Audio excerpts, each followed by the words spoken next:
Welcome to Yahweh's Grammars, starting in initiating in the sweet and massive name of Almighty Allah, who is the most merciful and benevolent. Today we'll talk about grammar. First, we'll talk about its origin. Second, we'll talk about its definitions. And third, we'll talk about its importance. So let us come to the origin of grammar. By origin of grammar, I mean that the origination of the word grammar. Where has been the word grammar originated from? So there are many theories, but we will study the most famous or the top three ones. That is, the word grammar is derived from the following three languages words. So first, Old French word grammaire or grammary. Second, the word grammar is derived from Latin word grammatica. And third, it is derived from Greek word grammatikos. Now, the word grammar is derived from those three languages words. And let me tell you a new thing, that is, the word grammar is derived from a new Latin word grammate. What does the four words means? I mean, the word grammate, grammatica, grammaire, grammary, and grammatikos mean the same. That is, they mean written letters, written characters, or set of standard rules. Yes, of course, grammar is written letters, characters, or set of standard rules in which letters and words combine to form meaningful sentences.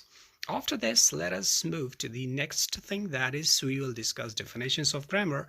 And I know that you people can define grammar with many beautiful definitions, but the most appropriate definitions, according to me, are listed in front of you people. That is, the system of rules that indicates how our thoughts can be expressed is called grammar. Or you can satisfy yourself with other definitions like we say, the study or use of the rules about how words change their form and combine with other words to make sentences. Well, here I have used words change their form. It means that there are different tenses. There are 12 tenses, and in each tense we use specific forms of verbs. And it means that, let me give you an example. We take an example of auxiliary verbs has and have, which are used in present tenses, while its past form had is used in past tenses, and its future form will is used in future tenses. So here it means that different words are used in different tenses and they change their forms. This is all about grammar. Let us move to the next definition, that is that the particular analysis of the rules of a language is called grammar. Or you can say the systematic study of appropriate method which provides us guidance and information necessary to learn a language is called grammar. You can say the most beautiful definition, the system or art of putting a right word in right place in a sentence is called grammar. Or we can say the last definition, a set of standard rules that shows how the words are divided and combined into meaningful sentences is called grammar. After that, let us move to the importance of the grammar. Let me tell you something, that there are two types of people who are, one is the native speakers of the English language, and second one, the non-native speakers of the English language. Non-native speakers are those who learn English after birth. That is, their own language is not English. So what do? Most of them focus on the spoken language. They do not focus on the grammar. They say that if your spoken English is better, no need to learn grammar. So my advice or suggestion for them is to work on their grammar too, because if their spoken English is correct or fluent up to 70%, they must improve it up to 95-98% by knowing somewhat about grammar, right? So in order to know about the importance of grammar, let me give you some correct and incorrect examples. For that, you have to consider the following examples. Number one, there is a beautiful girl. This is an incorrect sentence. Its correct form is she is a beautiful girl. Now you look at the mistake. Where is the mistake? The mistake is the mistake of the subject pronoun. With a beautiful girl, for a beautiful girl, we use a subject pronoun she, not they, as a beautiful girl is a singular person and they is a plural subject pronoun. So for a singular person, we use singular subject pronoun she. So this is about grammar. Let me give you example number two. He are an intelligent boy. This carries the same mistake of the verb. An intelligent boy is a singular person, so for it we have used a singular subject pronoun he, but mistake is the mistake of the verb are, because we cannot use are with the subject pronoun he. we use is. He is an intelligent boy. Let us come to example number 3. They plays football daily. Now this is simple present tense, and according to simple present tense, with they we use singular verb play. With they we use plural verb play, as they is a plural subject pronoun and plays is a singular verb and its plural form is play. Correct form is they play football daily. Let us move to next example. He work on the kitchen. This is also a simple present tense, and the mistake is the mistake of the verb. How? We use singular verb with the singular subject. The singular form of the verb work is works, not work. He works in the kitchen is correct form.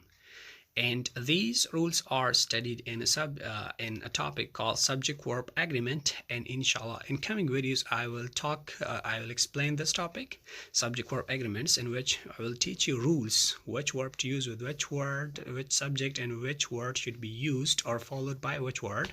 So let us come to next example. Iqbal gone to school yesterday. Now this is incorrect, and the incorrectness is the mistake of the tense. This is called a tense mistake because we haven't used a correct auxiliary verb had, or we haven't used it. That is, we use a had plus that form of the verb in past perfect tense. Yes, of course, this is a past perfect tense. Iqbal had gone to school yesterday. This is correct form, and we lack the auxiliary verb had in the incorrect sentence. Iqbal gone to school yesterday. Let us come to next example. To play in the morning are good. Now, can you identify this sentence, the subject of the sentence? Yes, of course, you can. To play is the subject of this sentence. What is it? According to grammar, to play is a noun. Which noun? An infinitive noun.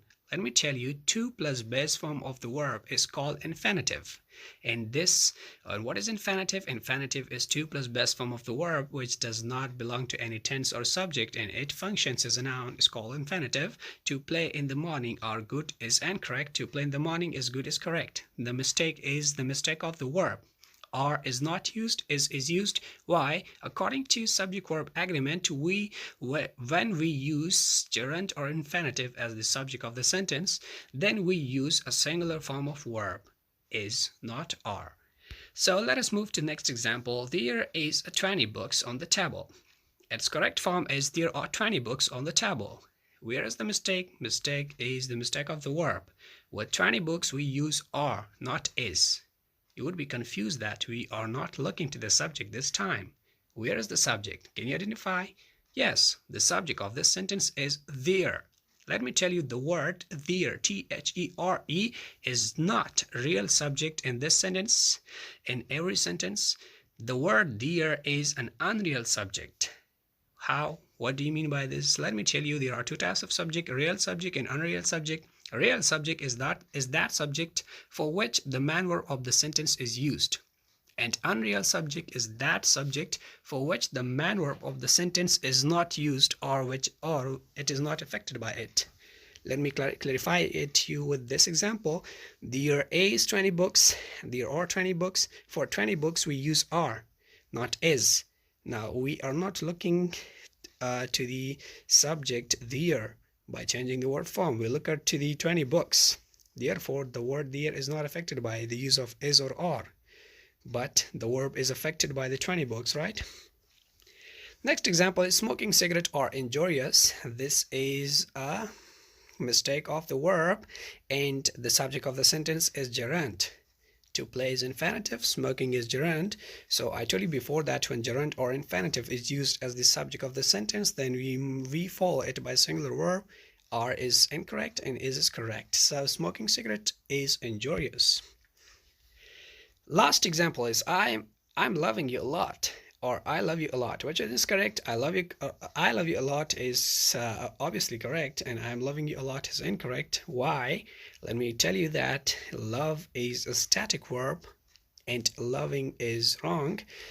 There are two forms of verb now. What are they? Static verb and dynamic verb. Let me define it for you. Static verbs are those verbs which are not progressive words. They are not used in continuous tenses. They do not show continuation or progressions. They have no ing forms. And dynamic verbs are those verbs which show continuation or progress. They are used in continuous tenses. they have ing forms. What about love? Love is a static verb. It has no ing form and it is not used in continuous form. I mean that I'm loving you lot is wrong. Obviously, you wouldn't have seen any person saying I'm loving you. You would have seen people saying I love you. It is because love is a static verb. Thanks for watching video. If you have any problem, question or confusion in any grammatical structure of English language, kindly leave your queries in comments. Thank you.